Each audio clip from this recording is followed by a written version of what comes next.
జగన్మోహన్ రెడ్డి అనేక రకాలుగా కూడా యువతని విద్యార్థుల్ని మోసం చేస్తున్నటువంటి పరిస్థితులు మనం చూస్తా ఉన్నాం.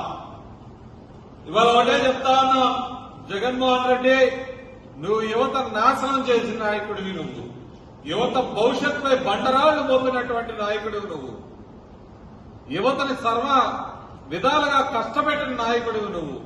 ఈ రోజు నువ్వా విద్యార్థుల పోరుబాట, యువత పోరుబాట అని ముందుకు వస్తా ఉంది నువ్వా అని నేను ప్రశ్నిస్తా ఉన్నా. జగన్మోహన్ రెడ్డి చేసిన అన్యాయాలు, అరాచకాల వల్లే ఇవాళ తెలుగు ప్రజల భవిష్యత్తు ఈ రకంగా నాశనం అయిందని చెప్పి నేను తెలియజేస్తా ఉన్నా.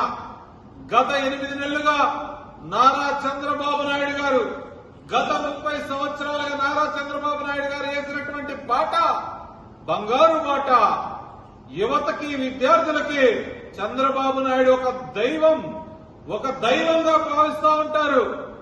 అలాంటి నాయకుడు ఇవాళ ముఖ్యమంత్రిగా ఉన్నాడు కాబట్టి ఇవాళ అనేక రకాలైనటువంటి కంపెనీలు ఇంజనీరింగ్ విభాగంలో కానివ్వండి, ఎలక్ట్రికల్ విభాగంలో ఇవాళ ఆంధ్రప్రదేశ్ ముందంజలో ఉంది అంటే అది కారణం నారా చంద్రబాబు నాయుడు అని చెప్పక మానం. ఇవాళ నారా లోకేష్ గారు విద్యాశాఖ మంత్రిగా ఉంటే ఇవాళ భవిష్యత్తు వైపు యువత నడిపిస్తా ఉన్నారు. మా భవిష్యత్తు యువతకు భవిష్యత్తు చూపించేటువంటి నేత నారా లోకేష్ అని చెప్పి మేము భావిస్తా ఉన్నాం. అలాంటి తరుణంలో నువ్వు ఇలాంటి పిచ్చి పనులు చేస్తా ఇంకా యువతని తప్పుదారి పట్టిస్తా ఉన్నావు. జగన్మోహన్ రెడ్డి నీకు సిగ్గుందా? 4,200 కోట్ల రూపాయల యువతకు ఇవ్వాల్సినటువంటి, విద్యార్థులకు ఇవ్వాల్సినటువంటి వసతి గృహాల ఫీజు బకాయి ఎవరు చెల్లించాడాయా? ఇవాళ నారా చంద్రబాబు నాయుడు గారు చెల్లిస్తా ఉన్నారు. గతంలో 16 లక్షల మందికి ఫీజు రీఎంబర్స్మెంట్ వస్తోంది. ఇది అందరూ గుర్తుపెట్టుకోవాల్సిన అంశం. 16 లక్షల మంది ఫీజు రీఎంబర్స్మెంట్ వస్తా ఉంటే నువ్వు 9 లక్షల మంది కుదించావు. అంటే మిగిలిన 7 లక్షల మందికి అన్యాయం చేసినటువంటి నాయకుడు ఎవడో ఈ జగన్మోహన్ రెడ్డి. ఇదే జగన్మోహన్ రెడ్డి 7 లక్షల మంది విద్యార్థులకు అన్యాయం చేసి వారి నోట్లో మట్టి కొట్టినటువంటి నాయకుడు జగన్మోహన్ రెడ్డి. అదేవిధంగా నువ్వు ఎన్ని విధాలుగా ఎస్సీ, ఎస్టీ, బీసీ, మైనారిటీ విద్యార్థుల్ని మోసం చేశావో తెలుసా జగన్మోహన్ రెడ్డి? నువ్వు గతంలో అనేక విధాలైనటువంటి ఛార్జెస్ ని, మెస్ ఛార్జెస్ కానీ, కాస్మెటిక్ ఛార్జెస్ కానీ, వసతి ఛార్జెస్ కానీ మేము ఇచ్చేవాళ్ళం. సుమారు 21,000 ఇచ్చేవాళ్ళం. నువ్వు దాన్ని 15,000కి కుదించి నువ్వు అమ్మఒడి, మీరే మేనమావని, తొక్కమావని, తొశానమావని అని చెప్పి నువ్వు చేసే ఇవాళ వారికి గంజాయిని, డ్రగ్స్ ని అలవాటు చేసి నీ వ్యాపార రాజ్యాంగాన్ని, నీ వ్యాపారాన్ని పెంచుకొని ఇవాళ ఆంధ్రప్రదేశ్ భవిష్యత్తుని గంజాయి వైపు, డ్రగ్స్ వైపు మళ్లించావు.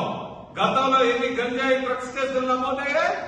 ఇవాళ చూడండి, డ్రగ్స్ కానీ గంజాయి గాని నిషేధించి ఇవాళ మేము పాలిస్తున్నటువంటి పాలన చూడు జగన్మోహన్ రెడ్డి. ఇవాళ విద్యార్థులు కానీ ఎవరైనా వాటికి పడితే కఠినటువంటి శిక్షలు అమలు జరుగుతా ఉన్నాయి.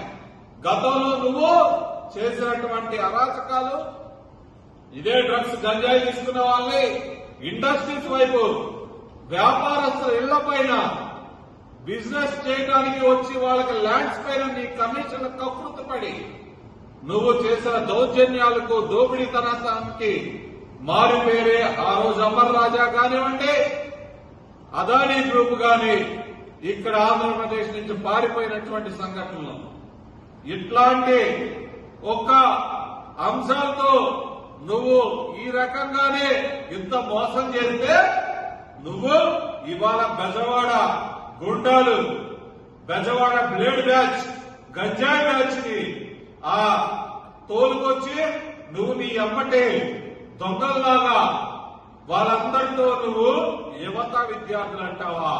మేము చూస్తాం. రేపు నువ్వు ఎంతమంది యువతతో ఎంతమంది బంగారు భవిష్యత్తుతో నువ్వు వాడుకుంటున్నావని చెప్పి మేము చూస్తాం.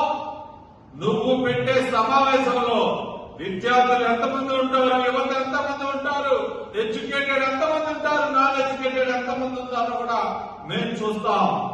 నువ్వు ఇంత దౌర్భాగ్య స్థితిలో ఇట్లా విద్యార్థుల్ని యువతని మోసం చేస్తా ఉంటే మేము చూస్తా అనుకుంటాం. జగన్మోహన్ రెడ్డి ఖచ్చితంగా ఒకటే చెప్తా ఉన్నాం. ఆ మీటింగ్ లో గంజాయి బ్లేడ్ బ్యాచ్ మీ జేబులు ఖాళీ చేసి మిమ్మల్ని అన్యాయం చేస్తారు. దయించి ఆ విద్యార్థులకి యువతకి ఒకటే చెప్తా ఉన్నాం. జాబ్ క్యాలెండర్ ఇస్తారని మోసం చేసిన జగన్మోహన్ రెడ్డి వైపు ఉంటారా?